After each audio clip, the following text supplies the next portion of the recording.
eh, hacer muchas cosas. Yo pensé que iba a adelantar más y no he podido por el tema de que se me ha ido varias veces la luz, no sé a ustedes. De verdad que ha sido un poquito cuesta arriba. Profe, Sí, una pregunta, profe, quería hacer respecto al tema del tente dental. En el caso mío, yo quiero saber por qué a mí no me ha salido lo cordial, con la última muela que sale, lo cordial, ajá. a mí nunca me ha Cordal. salido eso. Es decir, con 31 años, según he escuchado, que de los 30 para adelante, pero a mí no me ha salido todavía y ni siquiera tengo síntomas que me vaya a salir. Eso, ¿qué pasa ahí en ese caso? Bueno, puede haber dos situaciones. Puede que estén por ahí guardaditos, esperando la oportunidad para salir, pero si no han salido, probablemente ya no vayan a salir, porque muchas veces se quedan atrapados producto de que no tienen espacio y no tienen la suficiente fuerza para ello hacer presión y salir. Esa puede ser una causa. Otra causa puede ser que nunca se le hayan formado, que hay personas que le pasan. Eso se llama agenesia o ausencia de un diente. En este caso, del diente número 8, que serían los cordales o terceros molares. Déjenme Gracias por la información. siempre a su orden. Cuando puedan visualizar la pantalla, me avisan. Buenas. Buenas. Hola, Adelis. ¿Cómo están? Todo bien, gracias a Dios. Miren, Qué chicas, bueno. pues, esta es la unidad 2 del módulo Asistencia al odontólogo en operación. Vuelvo y repito, alguien tiene el micrófono abierto, por favor, ayúdenme y ciérrenlo.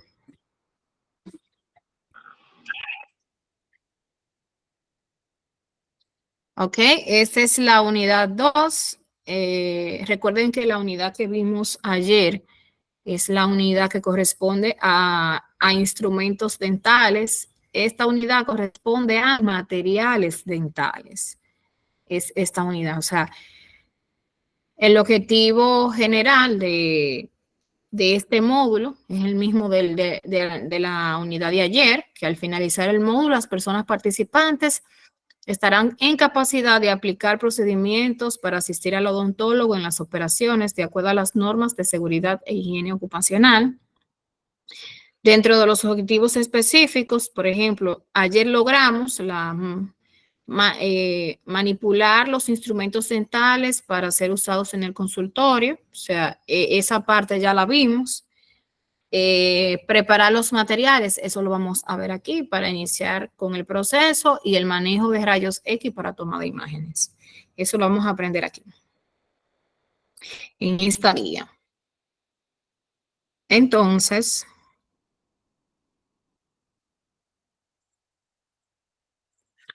dice materiales dentales. O sea, esta guía es explícitamente de los materiales dentales. Dice preparación de materiales dentales.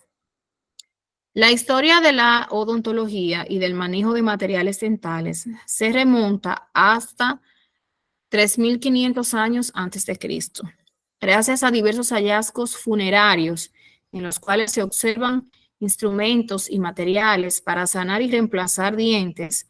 Sabemos que desde las antiguas civilizaciones etrusca y egipcia se conocen procedimientos dentales y médicos dedicados a las labores odontológicas. La odontología moderna requiere de materiales dentales que le permitan un uso confiable, tanto en la clínica como en el laboratorio. Es así que se conocen materiales preventivos, curativos, restaurativos, para procesos intermedios de uso en el laboratorio y de uso cosmético. Okay. Esto es como una breve historia de dónde nacen los materiales dentales. Incluso ayer creo que fue Ángel que hizo el comentario de que él escuchó, no sé si fue Ángel o fue Alejandro, que hizo el comentario de que él escuchó que la odontología la practicaban los barberos. Eso es totalmente cierto. O sea, estamos hablando de, qué sé yo, los 1800 por ahí. Los barberos eran los que se encargaban en ese entonces de practicar la parte odontológica. O sea, en los 1800 como tal no existía la carrera de odontología, ni existía un odontólogo como tal, pero lamentablemente había necesidades. Entonces, ¿quién era que la suplían esa necesidad? Pues la suplían los barberos en ese entonces. Ustedes ven que el sillón dental es muy parecido al sillón odontológico. Claro está, con algunas modificaciones, pero anteriormente el odontólogo, yo le decía a ustedes ayer, que trabajaba muy similar a, trabajaba muy similar al barbero, o sea, no usaba guantes, el sillón era prácticamente casi sentado, o sea, el odontólogo en esos años trabajaba parado, no trabajaba como trabajamos ahora, que podemos poner el sillón en diferentes posiciones para poder hacer la práctica odontológica mucho más cómoda, tanto para nosotros como para el paciente. O sea, la odontología ha ido cambiando muchísimo. Dígame, Argenis. Profe, y si usted no sé si usted ha escuchado que ahora son las que ponen uñas, las que van al salón, las que se ponen con uñas. Que Ujú. ahora yo vi un caso donde están poniendo la mujer para crear con uñas. Eso fue un caso que yo lo vi en video de Tito. Y ella se creo que se atrevió a colocarle, ¿cómo se llama esto? Acrílico en los dientes y le hizo un diente con acrílico. O le hizo un empate con acrílico. Pero la gente, ¿qué daño le puede causar directamente a la dentadura, ese acrílico? Realmente el acrílico, que lo vamos a ver más adelante, es un material también de odontología. O sea, el material acrílico que usamos o que se usa para trabajar en las uñas se puede usar en boca. Ahora bien, la que hace las uñas, la pedicurista sería, a la manicurista, no está en capacidad de trabajar en boca porque su trabajo es trabajar con las uñas, ¿verdad? Para eso hay una especialista en el área, pero lamentablemente hay de todo en la Viña del Señor y no solamente ellas. Yo he visto motoconchos que ponen braques. Yo he visto, a mí me tocó, yo no sé si era que mi vehículo estaba dañado. Yo sé que me monté en un motoconcho, utilicé sus servicios y él me pasa una tarjetita diciéndome, oiga, porque no andaba vestida, ¿verdad? O identificada, que era personal de la salud. Y él me dice, oye, mira, si tú te quieres poner los braques, yo lo pongo. Yo casi me caigo muerta porque uno se pone a pensar, o a mí que me han llegado tantos casos, no solamente a nivel privado, sino a nivel público, de iatrogenias, productos, o sea, mala práctica. Bueno, tiene que ser mala porque realmente no están capacitados para el área. Si, ven un video de cómo poner braque, lo ponen y ya. Y eso es un mal con el que uno tiene que lidiar diario. Pero lamentablemente, yo creo que para poder eliminarlo, no es eliminar a las personas que lo ponen, es concientizar a la población. La gente ahora asume, no sé por qué, la, la, la idea de tener braques, que eso da estatus social. No entiendo qué estatus social puede darte tener braques, o sea, porque el hecho de que yo tenga braque no quiere decir que yo sea multimillonaria ni mucho menos, pero muchas personas lo ven desde ese punto de vista. No lo ven como una necesidad ni algo que va a mejorar su salud, ni mucho menos. Lo ven como algo eh, banal, como algo que si yo lo tengo, eso me da estatus social. O sea, lamentablemente para nosotros poder cambiar esa mentalidad tenemos que dar mucha educación al paciente definitivamente. Entonces, si eso es la que hace uña, imagínate tú entonces el motoconcho o el muchacho, o sea, yo incluso hasta por el Parque Cáceres he cruzado, tengo mucho que no cruzo a pie por ahí, pero un día me detuve y vi un muchacho colocando braques en el parque, o sea, eso es tremendo. Realmente yo entiendo que las autoridades, porque que el sistema de salud está dividido, vamos a decir, en dos instituciones importantes, que es el SNS, que es donde yo trabajo, y está el Ministerio de Salud Pública. Entonces, la parte que corresponde al Ministerio de Salud Pública, que es a la parte de regulación, o sea, de regular que las clínicas, tanto dentales como clínicas médicas, como laboratorios, incluso tiene que ver también con establecimientos de comida, restaurantes, farmacias, que tengan los debidos permisos para poder laborar. Entonces, esa parte de la salud, o sea, son muchas cosas que tiene que regir. Y no es tan fácil también regular ese tipo de persona que hace práctica odontológica sin ser odontólogo. O sea, no es tan fácil, pero se está trabajando en ello, tengo entendido,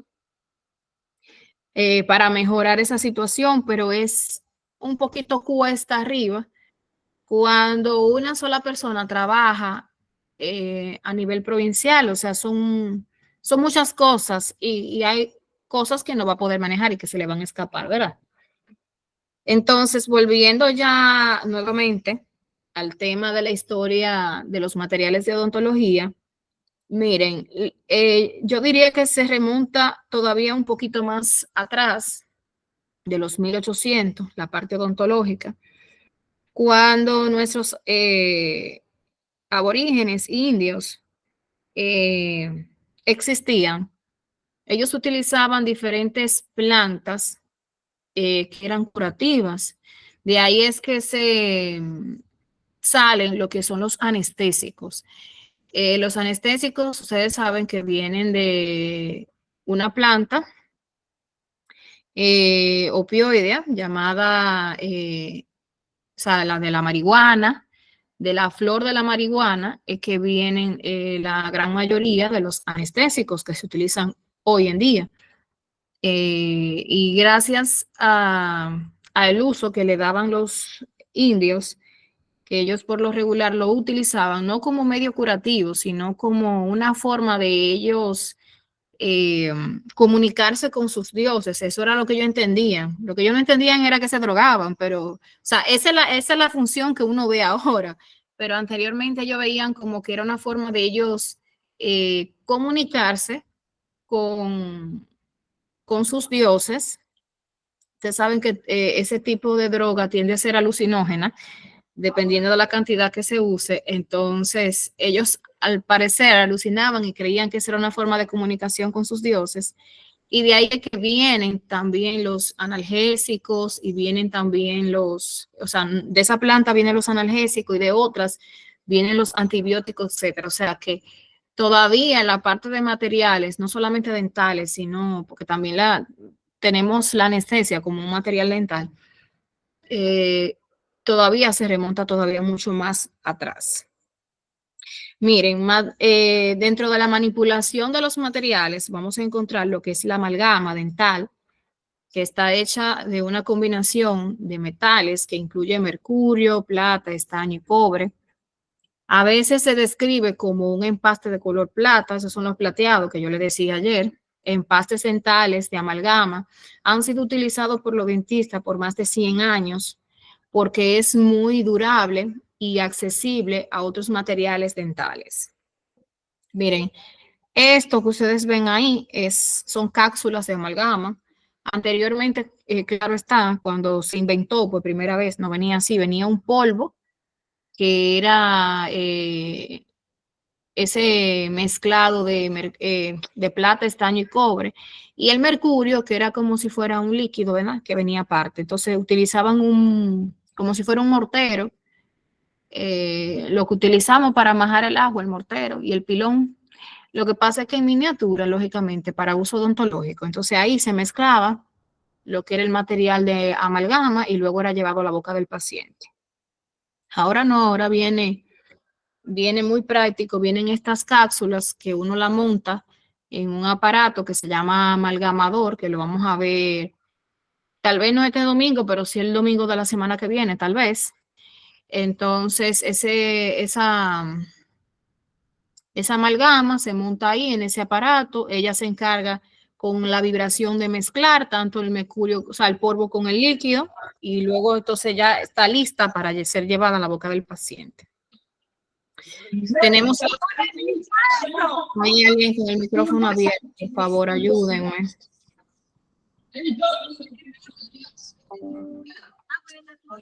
Déjenme ver quién es.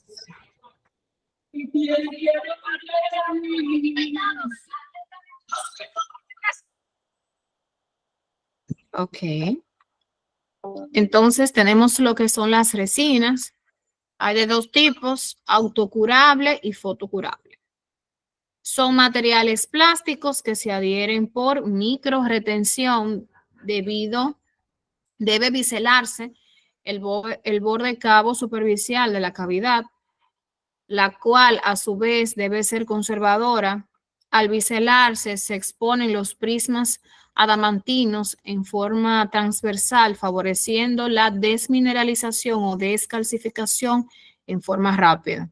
En español, ustedes saben cuando vimos la parte de anatomía dental que yo les decía que el diente tenía varias capas, ¿verdad?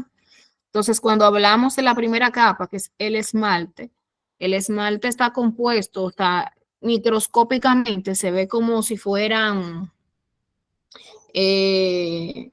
vamos a decir, un rombo, o sea, figuras geométricas parece, o sea, unidas todas entre sí y que forman lo que es el esmalte. Entonces, cuando nosotros vamos a hacer un empaste, que utilizamos un material que se llama grabado ácido, que lo vamos a ver más adelante. Ese material lo que hace es que abre los poros, lógicamente, microscópicamente, porque eso no lo podemos ver, los poros del esmalte para que toda la resina que vayamos a colocar entre por esos túbulos o poros del esmalte y se adhiera. Porque la resina se adhiere así, químicamente, por así decirlo. Entonces, de manera mecánica, uno hace como un biselado, o sea, un pulido en ese esmalte, todo el alrededor de la cavidad, o sea, de esa cavidad preparada, sin caries, claro está, y bisela, o sea, pule toda esa orilla de la cavidad para que tenga mayor retención y adhesión esa resina. Entonces, dentro de las resinas fotocurables tenemos las resinas compuestas, son materiales plásticos de restauración definitiva que brindan estética al paciente. Se descubrió por primera vez en Alemania en el año 1934. Su desventaja inicial fue la inestabilidad del color, se contraía durante la polimerización y tenía un alto coeficiente de expansión térmico. Miren, las resinas que hoy en día nosotros gozamos de una gran variedad, las resinas son los empastes del mismo color del diente, para que ustedes tengan una idea. Esa no fue hasta 1934 que se descubrió. Por eso que ustedes ven que personas antes de esa fecha tienen muchas extracciones, o sea, anteriormente la gente lo que hacía era que si había una carie en un diente lo sacaban, porque lamentablemente no existían tantos materiales curativos, por así decirlo, o sea, lo que existiera la amalgama, y muchas veces ustedes encuentran en pacientes amalgama en los dientes de adelante, por ese tipo de problemas, porque no existían, o, oiga, fue en Alemania que se descubrió que No tengo el dato de en qué fecha fue que empezó a llegar a la República Dominicana, por ponerle un ejemplo. Entonces, en un principio, cuando se descubrió, ya ustedes saben, eran muy costosas, no todo el mundo se la podía hacer, no todo el mundo la podía utilizar, solamente se podían usar en anterior, o sea, en los dientes de adelante, no se podían usar en los dientes de atrás, porque no resistían la masticación, o sea, se rompían con mucha facilidad. Sin embargo, nada más existían 4 colores. Que si tú no aplicabas para esos 4 colores, tú sabes que aunque tú te hicieras una resina, se iba a notar que tú tenías un empaste ahí. O sea, no eran tan estéticas como son hoy en día, que hoy tú te haces un empaste y es como si tú le colocaras una parte del diente igual a tu diente natural, o sea, que no se notan. Bueno, esa es la idea de la resina, pero en un principio no se lograba eso. Otra cosa que ellas tenían era que cuando uno le ponía la luz con la lámpara, se contraían, o sea, se ponían muy pequeñas, o sea, que había que utilizar mucho material para poder rellenar el espacio que faltaba de ese diente. También existen las resinas acrílicas, que era lo que decía Argenis ahorita, que son las que se utilizan para hacer las uñas, que también se utilizan en boca. Ahora bien, no para hacer empastes. Realmente, en un principio, cuando se creó con la visión quizá de que fueran restaurativas, o sea, de que fueran para sustituir un diente. Pero, ¿qué sucede? Que no eran muy buenas en ese sentido. No eran muy buenas en ese sentido por el hecho de que eran muy irritantes a la pulpa, a esa parte del diente que es el nervio. Me dicen aquí que no se entiende. ¿Me escuchan bien?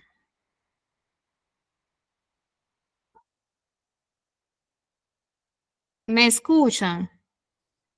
Yo le estoy escuchando bien, profe. Yo también, profe.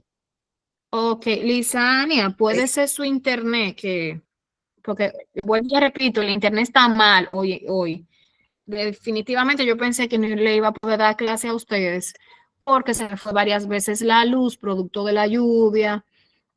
El internet estaba que se iba, que volvía, y puede que también el suyo tenga un poquito de problema, porque imagínense, hoy se ha pasado gran parte del día lloviendo, y puede ser eso, que tenga problemas, pero no se preocupe, Lisania, que como yo grabo las clases, cuando yo la suba, usted va a tener la oportunidad de nuevamente repetirse el video, si surge alguna duda o alguna pregunta. Entonces tenemos las resinas acrílicas, es una resina sin relleno que une un polvo polímero, polimetacrilato de metil, con un líquido monómero metacrilato de metil.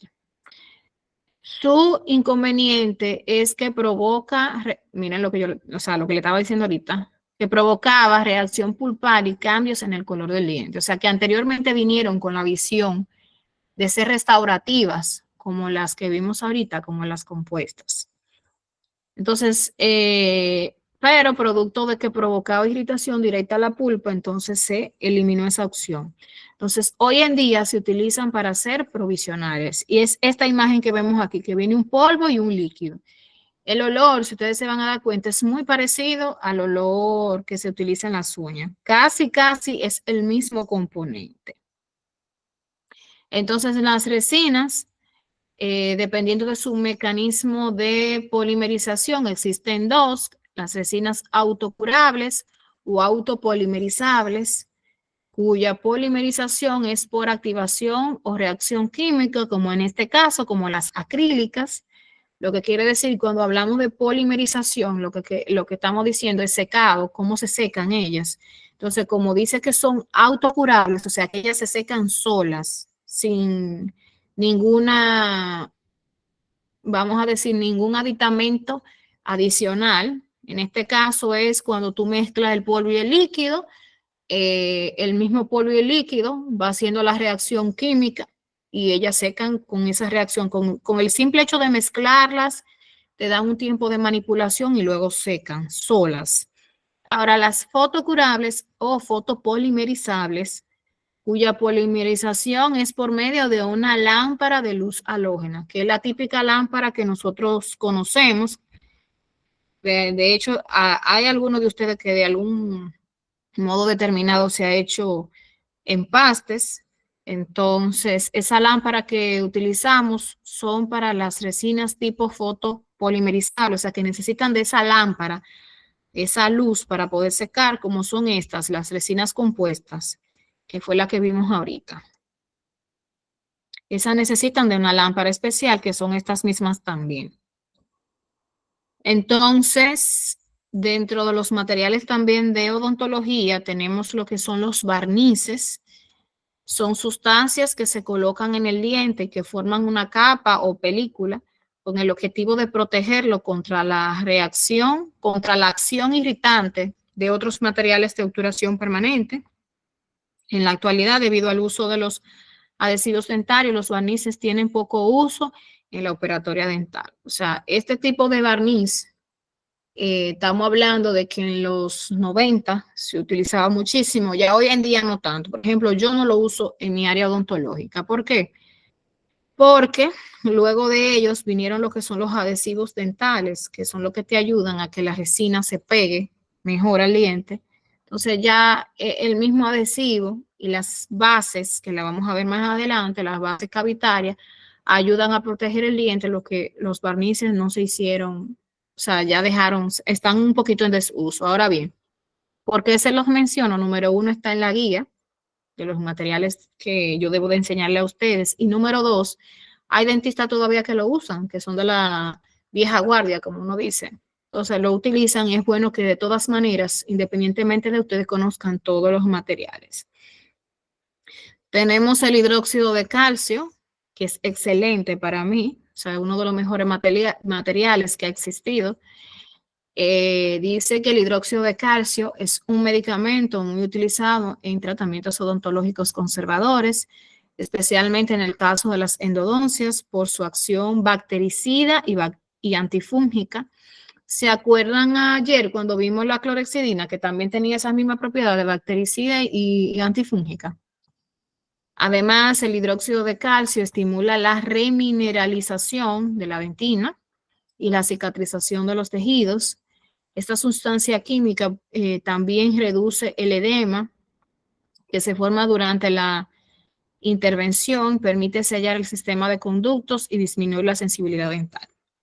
Miren, este material, el hidróxido, viene así mismo, un polvo, eso es en polvo que viene.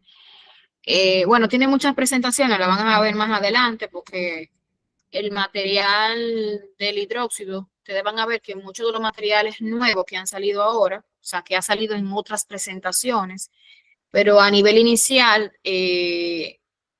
cuando se comenzó a usar por primera vez, siempre fue así, en polvo. Este material se utiliza, por ejemplo, cuando un paciente tiene un proceso infeccioso, un conducto, o sea, vamos a decir que la pulpa del diente está afectada, entonces, ¿qué hacemos nosotros? Hacemos un lavado con el hidróxido de calcio, lo mezclamos con suero y lavamos el diente. Por ejemplo, cuando hay dientes que tienen caries muy profundas, que están muy cerca del nervio del diente, nosotros colocamos en polvo asimismo hidróxido de calcio directo y hacemos una curita y le damos unos 15 a 22 días al paciente y eso estimula a la pulpa a formar dentina nueva.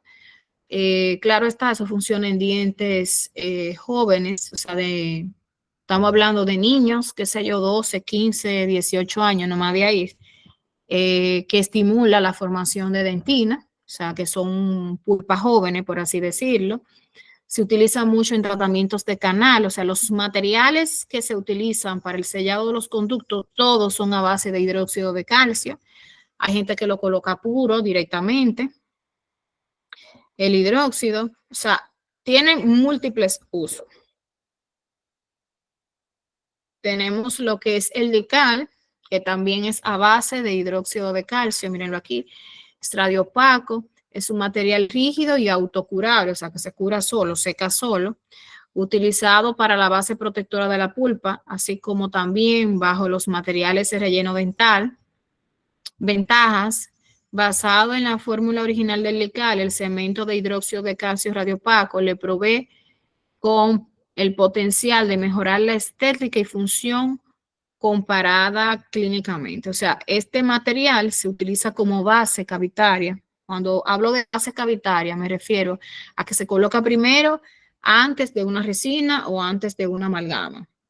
Por lo regular se usan mucho debajo de las amalgamas más que de la resina, porque como las resinas son muy translúcidas, o sea, se parecen mucho al material en cuanto a color del liente, este tipo de material tiende a ser de color un poquito amarillento, entonces se trasluce, se ve el amarillento de fondo, pero casi siempre se utiliza debajo de amalgama este material, y es muy bueno también cuando uno hace provisionales en acrílico, en la resina que vimos ahorita. En acrílico nosotros lo cementamos, o sea, sellamos ese provisional con este material. ¿Por qué? Porque como ayuda a la pulpa, es protectora, y el acrílico por lo regular es irritante, entonces para evitar problemas uno le coloca este tipo de material. Tenemos lo que es el óxido de zinc, es una sustancia básica que proporciona iones metálicos siempre y cuando sea hidrolizado. Es un compuesto aislante térmico y eléctrico. Es el menos resistente a la compresión y es más soluble. Tiene gran estabilidad dimensional. La reacción del óxido de zinc es una reacción de ácido-base que se neutraliza inmediatamente. O sea, el óxido de zinc viene un polvo y viene un líquido que se mezcla, ¿verdad? Por lo regular es 1:1. ¿Qué quiere decir eso? Que es una cuchara con una gota de eugenol. Esto es el óxido de zinc que viene en polvo y viene un líquido llamado eugenol. Miren, esto tiene mucha utilidad en el área odontológica. Tanta utilidad que se usa el polvo, se mezcla con líquido y sirve o sea, puede servir de base debajo de las amalgamas. Sirve también para hacer lo que son las curas dentales, las curitas, las típicas curas que uno deja por 15 a 22 días. Este material se usa y se usa mucho en endodoncia también. O sea, casi también los materiales que vienen de obturación en endodoncia vienen a base de óxido de zinc y eugenol. El eugenol tiene propiedades curativas, ayuda mucho con el tema en tratamientos de canal, en dientes, por ejemplo, que tienen la pulpa dañada, o sea, que tienen dolor, mucho dolor. Cuando uno hace la apertura, deja una torundita con eugenol, con este material, la deja la torundita dentro del diente y luego coloca la cura y tiende a quitar el dolor. O sea, este medicamento, el eugenol, viene a base de, o sea, está hecho de esencia de clavo dulce. Si ustedes lo huelen, le va a oler a clavo dulce este material. Y es muy, vamos a decir, sedante. Su función es sedar en caso de que exista dolor. Cuando se refiere a quelante, es que, por ejemplo, cuando cae directamente en la piel es irritante, o sea, que puede quemar. Hay que tratar de cuando uno lo utiliza, no rozar al paciente por ningún lado, sino llevarlo directamente al punto donde se necesita y ya. También tenemos lo que es el fosfato de zinc, que es otro cemento. Dice que se compone con un bate de polvo y otro líquido, o sea, viene polvo líquido también. La utilización, o sea, la cantidad que vamos a utilizar va a depender de lo que diga el fabricante, porque el fosfato estamos hablando de que es un material o un nombre genérico. Vienen de diferentes marcas comerciales que nos van a decir, por ejemplo, se necesita una cuchara con 2 gotas del líquido, o se necesita una cuchara con 1 gota, o se necesita una cuchara con 3 gotas, etcétera. Casi siempre en la caja. Por eso es bueno todos los materiales que vayamos a utilizar en el área odontológica antes de utilizarlo, si no lo hemos visto nunca, es leerlo antes de los componentes que tiene el fosfato de zinc. El polvo es a base de óxido de zinc en un 90%, contiene óxido de magnesio, fluoruros y óxido de bismuto, sílice. Se funden a una temperatura de 1000 a 1400 grados Celsius, donde se convierten en un bloque que se tritura en un polvo fino. O sea, esa es su preparación, cómo se adquiere ese polvo. El tamaño de las partículas influye en la velocidad de endurecimiento de la mezcla del cemento. A menor tamaño de partículas, más rápido endurece el cemento. El líquido es a base de ácido ortofosfórico en un 64%, un 30%, agua en un 35%. Ese ácido ortofosfórico tiene un pH entre 2 y 4, lo que quiere decir que es alcalino, que es ácido, muy ácido, que actúa como un irritante pulpar, lo que quiere decir que este cemento no se puede utilizar directamente en el diente. Por lo tanto, se recomienda el uso de un aislante, o sea que antes de colocarlo hay que ponerle un barniz cavitario como el que vimos anteriormente sobre las restauraciones. Las sales de óxido de aluminio y óxido de zinc se comportan como tapones, minimizando el efecto del ácido fosfórico, retardando la reacción del cemento. Miren, este tipo de cemento, por lo regular, se utiliza mucho en ortodoncia y se utiliza mucho en prótesis para en la cementación de coronas, puentes, bandas de ortodoncia o aparatos de ortodoncia, etcétera. O sea, que no se usa directamente en un diente que tiene una caries, sino que se utiliza en dientes, por ejemplo, que no están vitales, en dientes que ya tienen tratamiento de canal, porque como es irritante a la pulpa, no es muy bueno que se coloque directamente en un diente vital, o sea, un diente que tenga su pulpa bien. Tenemos lo que es el policarboxilato, que también denominado cemento poliacrilato de zinc, es el primer sistema de cementado que surgió como resultado del esfuerzo por obtener un agente cementado adhesivo que se pudiera unir con firmeza a las estructuras dentarias. Durante este post analizaremos su composición química, así como sus características y uso. Policarboxilato, su composición química dice que el polvo también es a base de óxido de zinc, óxido de magnesio, que puede ser sustituto del óxido de estaño, y la solución líquida entonces contiene una solución acuosa de ácido poliacrilato o un copolímero de ácido acrílico con poros ácido carboxílicos. El peso molecular de los poliácidos está en un rango de entre 30.000 a 50.000, la concentración, que oscila entre un 32 a un 42% en peso. Este cemento es muy utilizado en prótesis. También se usa para el cementado de coronas y puentes o pernos también, pero no se utiliza en dientes que están vitales, porque también con el tiempo, claro está, con los años, se ha determinado que es irritante a la pulpa. También tenemos lo que son los cementos quirúrgicos. Funcionan como apósitos periodontales de los tejidos blandos después de cirugías orales, extracciones dentales para proteger las suturas, ayuda a la cicatrización y mejora las sensaciones del paciente. Con recuperaciones más cortas y cómodas, este requerimiento ha necesitado el desarrollo de materiales con propiedades especiales, o sea, tiene flexibilidad, una consistencia no rígida y no resultar incómoda al paciente ni decolorarse durante los movimientos funcionales del paciente.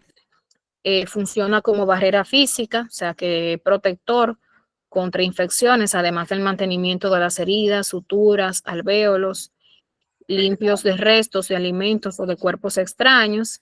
Biocompatibilidad, o sea que sin agentes irritantes para los tejidos blandos, como el eugenol, o que frenen los procesos de coagulación y cicatrización, y tiene también una función estética y de comodidad para el paciente que permiten aliviar su recuperación y que aportan una coloración similar a la encía.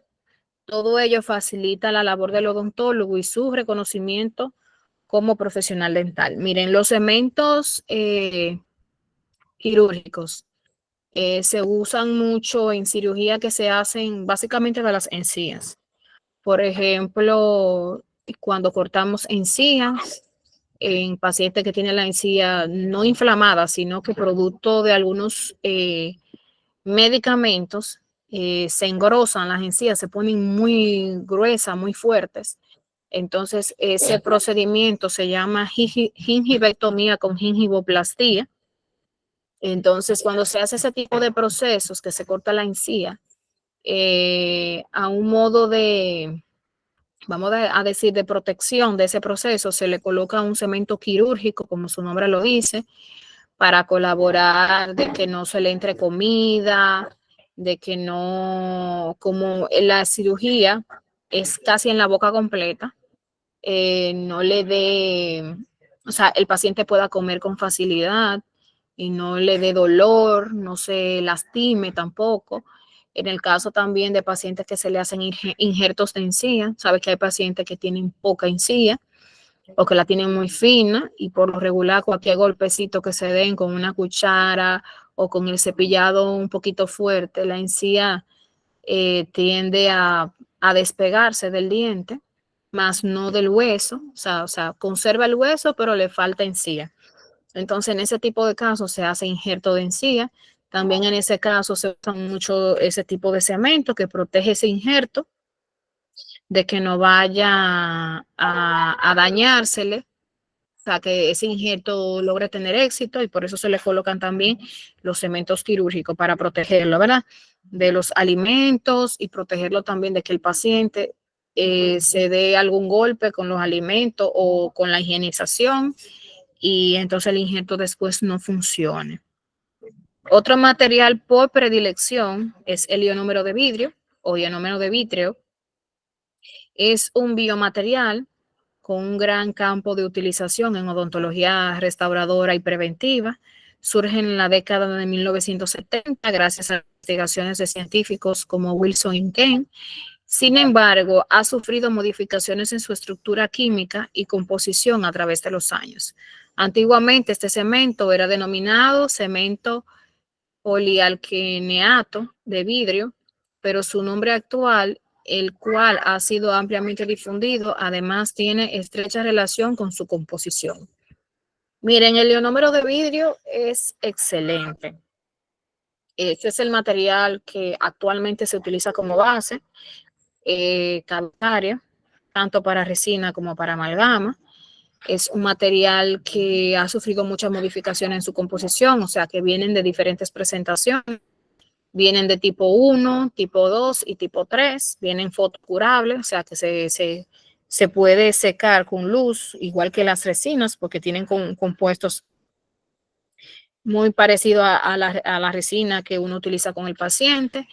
Este tipo de material viene a base de flúor también, cuando se utiliza como base cavitaria. Desprende flúor, lo que ayuda con el proceso de sensibilidad en caso de, por ejemplo, empastes que uno vaya a hacer que estén muy profundos. También se utiliza como cemento de prótesis para cementar. Cuando me refiero a cementar, me refiero a pegar prótesis fija como coronas, puentes, bandas metálicas también, o sea que se utilizan mucho en ortodoncia también. O sea, es un material excelente. Hasta ahora no ha habido ninguna queja con este tipo de cemento. Todo lo contrario, cada vez que lo modifican, le agregan una partícula todavía que nos ayuda y nos colabora mejor en cuanto a la función, ¿verdad? De como base y como cemento. A mí me encanta, realmente. Lo utilizo mucho en mi consulta, este tipo de cemento. Yo sé que todos los odontólogos, yo creo que a nivel mundial utilizan mucho el ionómero de vidrio. Vienen diferentes presentaciones. Como les decía, vienen como a modo de cementación, viene a modo restaurativo, viene a modo de base, o sea, viene de muchísimas maneras. Lo único que, por ejemplo, como empaste no se pueden dejar, porque no es como, aunque tengan componentes muy parecidos a la resina, no es un material restaurativo de manera, vamos a decir, permanente, o sea que necesita de todas maneras que se le ponga una resina o una amalgama por encima de él. Tenemos lo que son los alginatos también, otro tipo de material también muy utilizado en odontología. El alginato es una sal soluble de sodio o potasio que se obtiene a partir de algas marinas a las que se le conoce como alginas. Los odontólogos utilizan estas sales en forma de polvo a la que se le ha añadido un retractor para controlar el tiempo necesario de su manipulación. Ese polvo, este es el alginato, viene en polvo. Eso se disuelve con agua para obtener un gel alginato que se coloca en un molde. Posteriormente se hace morder al paciente de modo que se obtiene una impresión tridimensional de toda la dentadura o de una parte de la misma. Esta impresión en negativo permite, mediante la técnica del vaciado, fabricar una réplica exacta de la dentadura del paciente que luego se llena con yeso, que es esto que vemos aquí. El yeso, que es un mineral que se exporta en varias partes del mundo, también se obtiene como un subproducto de algunas reacciones químicas. Es uno de los materiales más usados en odontología, gracias a que el fabricante, mediante técnicas, puede variar fácilmente sus propiedades y usos. Las principales aplicaciones que tienen en el ámbito odontológico son la preparación de modelos de estudio, materiales auxiliares para el proceso de fabricación de prótesis dentales en el laboratorio, material para impresiones, modelos y troqueles, articulación de modelos, moldes para los procesos de polímeros dentales y agentes de unión en el revestimiento que usan como aglutinante el yeso.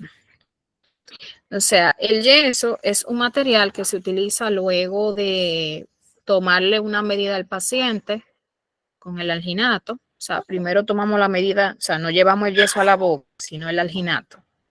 Y luego que esa impresión es tomada en alginato, el de la boca del paciente, entonces llenada con este material, con el yeso. Y obtenemos esto que se ve aquí. Estos son modelos. No sé si lo pueden observar. Son moldes de la boca de un paciente en particular.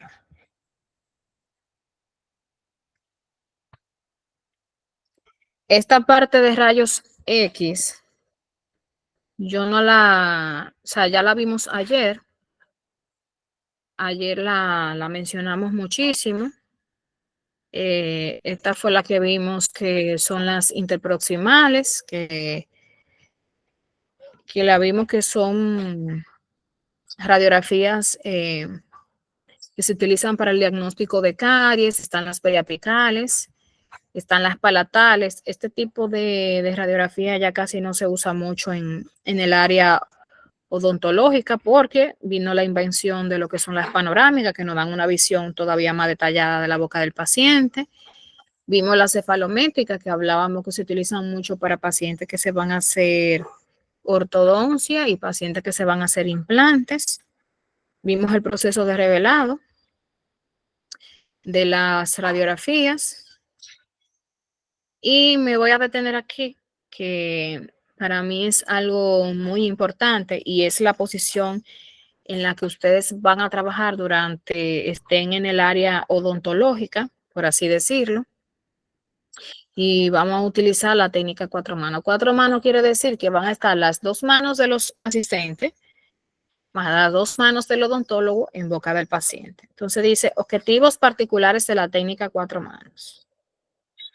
Vamos a suponer que el área de odontológica es como si fuera un reloj, ¿verdad?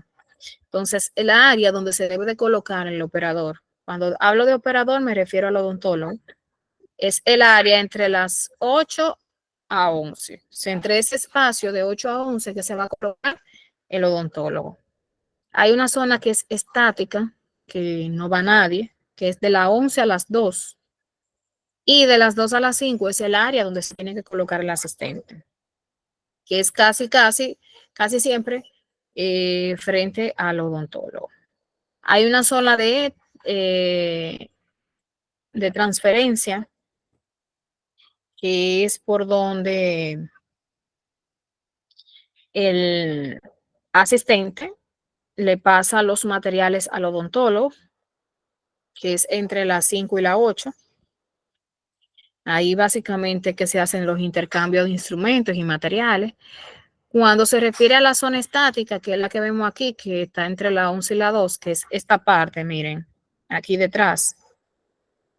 Básicamente ahí el asistente coloca todos los materiales y equipos que necesita, que va a trabajar en ese momento con esa paciente para no tener que estar parándose. Va a depender mucho porque, por ejemplo, hay asistentes que trabajan paradas, hay asistentes que les gusta trabajar sentadas.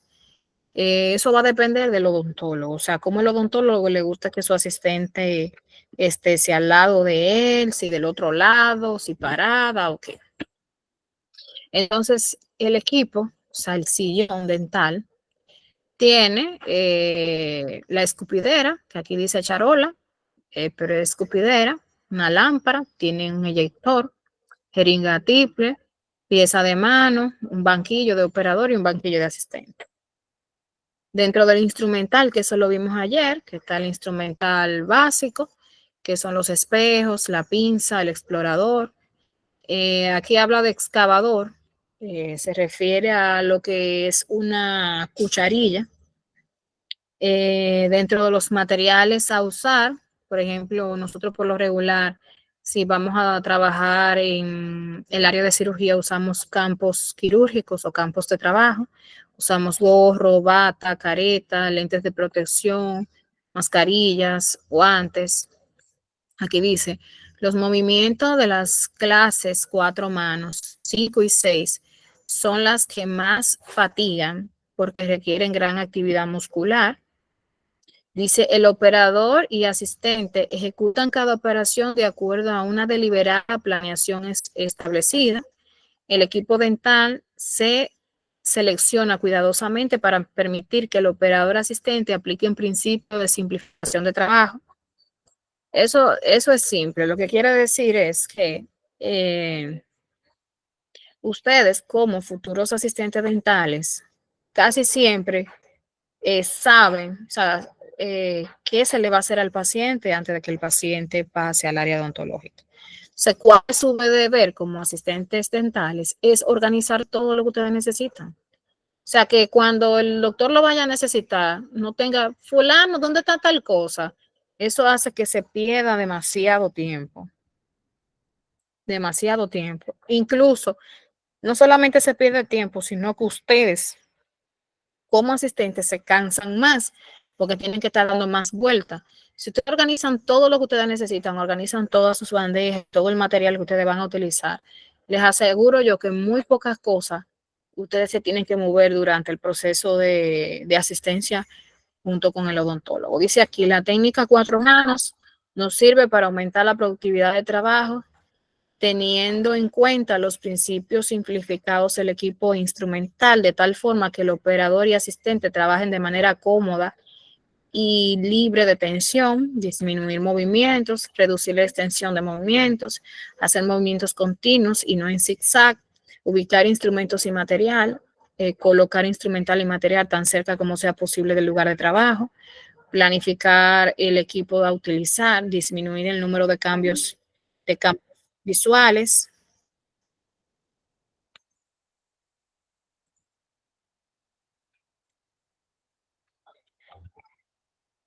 eliminar los instrumentos necesarios. O sea, cuando estamos haciendo un procedimiento X y ya hay, por ejemplo, instrumentos que ya no se van a utilizar porque ya no, ya el odontólogo termina, o vamos a irlo eliminando, vamos a ir sacando cosas que están necesarias, vamos a ir limpiando esa bandeja para que el campo de visión del odontólogo esté mucho más fácil a la hora de tomar cualquier instrumental, hasta para ustedes también. Combinar, reducir el número de movimientos al dar y recibir el instrumental, planear la distribución de los instrumentos y materiales, redistribuir, aprovechar el mejor tiempo, espacio disponible, reorganizar el sistema de cita de los pacientes, simplificar los pasos innecesarios en el tratamiento de los pacientes. Clasificación de los movimientos.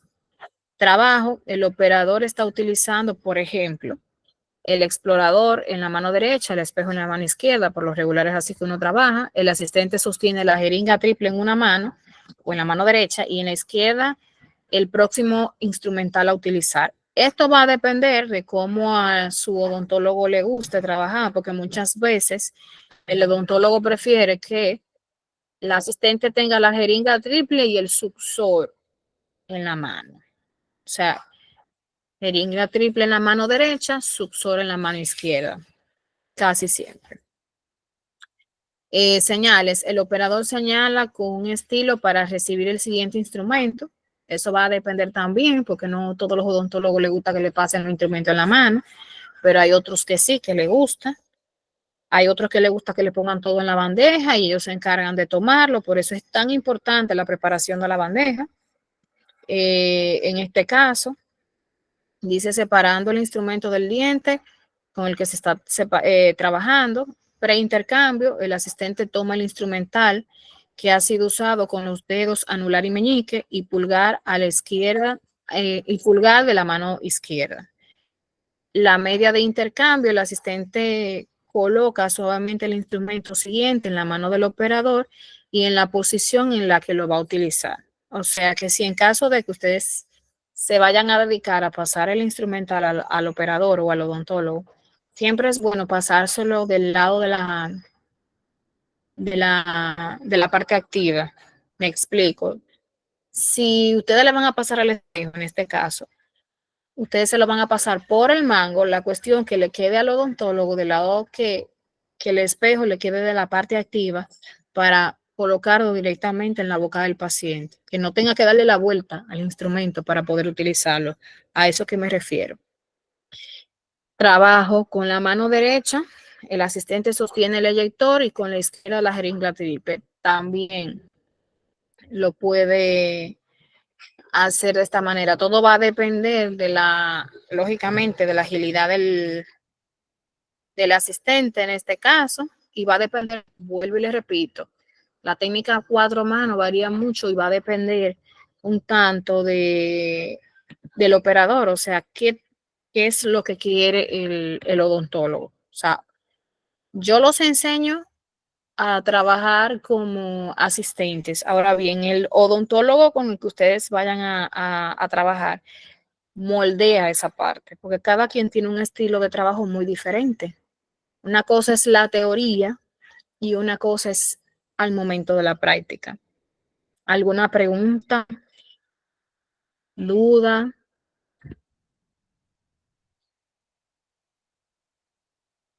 ¿Se escuchó todo? ¿No se entendió nada? Todo bien, profe. Sí, se escuchó todo. Sí.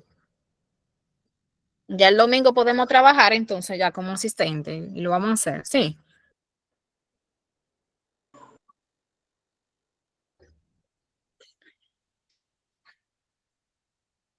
¿Sí o no? Ok. Entonces, miren, chicos, vuelvo, les repito, el domingo vamos para el hospital. O sea que ya no nos vamos a reunir en la fundación, sino que vamos a ir directamente al hospital a trabajar la parte práctica. Ya ayer yo le dejé habilitado el módulo 3 para que vayan subiendo y haciendo las asignaciones. Por motivo de la mala señal que he tenido de internet, no he podido corregirles en el día de hoy a ustedes. Veo mañana cómo pasará el día, pero sí entré a la plataforma y vi que todavía habían personas que me debían tareas del módulo 2. Entonces, les sugiero a esas personas que se pongan al día con la tarea, con todas las tareas, por favor. Y si tienen alguna duda, ya en ese caso, para subir la tarea o que no la entiendan, entonces me escriban de manera privada. Así que nada, ya ustedes saben. Cuídense mucho. Feliz noche. Dígame, Saoni, que veo que me levantó la mano.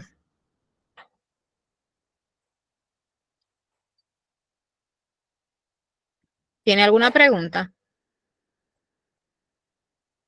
Saoni. No, profe, fue sin querer, disculpa. No, está bien, no hay problema. Entonces, nada, ya ustedes saben, cuídense mucho. Nos vemos el domingo, si Dios lo permite.